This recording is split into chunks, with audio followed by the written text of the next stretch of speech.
It is not only elderly people that can teach, children can also teach. Elderly people can never become children again, but children have a chance to become elderly people.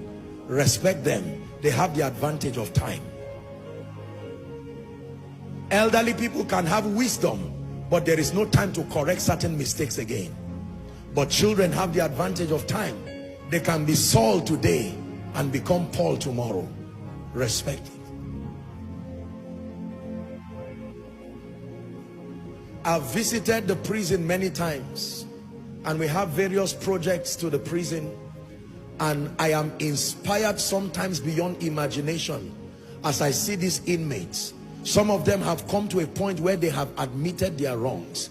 Do you know, there was a time that we wanted to help out to bail a few people who had been there for a long time, and the controllers advised us that they have learned from experience that some of these people have no family. They are better off there. Even if you bail them, they will not go because it has become their family. They are better off in that place. So when you sit down with that person and you ask him, what do you have to teach me? He will tell you, listen to instructions. I was teaching, I'm wrapping up now. I was teaching at a youth session, my final session in South Africa this year, and I just decided to inspire some of the people, the youths within the nation there, as a final session. And I just want to borrow an example as I wrap up. And I told them I was going to simulate a discussion between an elderly you and a younger you. If the 10-year-old you meets with the 50-year-old you and they discuss, what will be their discussion? Will it be, well done, you are what I always wanted to be, or something is wrong, I wish I could go back? I have told you that at the end of your life you will always be remembered, only be remembered by the problems you created or the ones you solved. There are many of you who right now are in that conversation. If the 10-year younger version of you looks at the you now, you will watch him bleed and he says, this is not what I wanted to become. This was not our discussion. What happened? Now that you are alive, you can make the you now to celebrate with the you that is waiting in your 20 years from now. That 10, 20 years from now, you can look back to this version of you and say, well done, I made the wrongs right.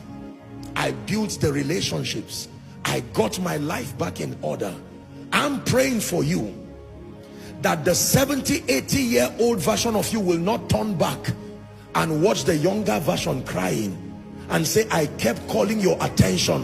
When you were 30, I said you were missing it, you did not listen.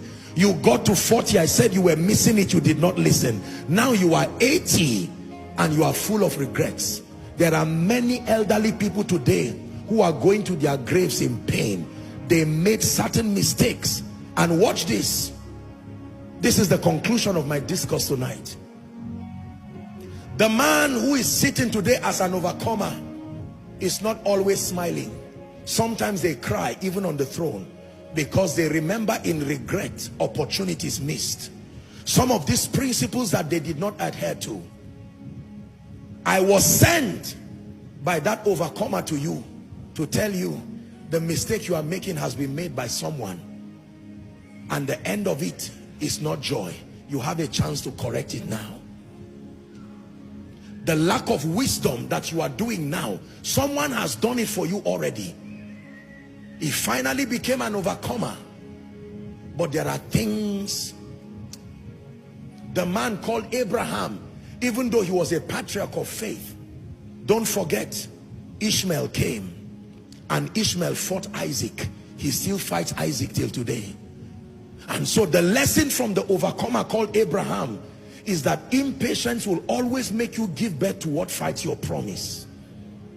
Make sure you don't just say, I am a seed of Abraham. Learn from the pain of the patriarch.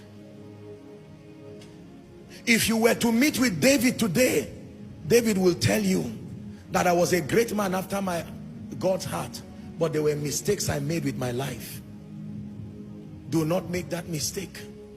How about Solomon the wise? You will see him seated today, and if you were to see Solomon, he will tell you, read the book of Ecclesiastes for the next 1 month, and you will cry while he's saying it. Read the book of Ecclesiastes and give it to every successful person to read.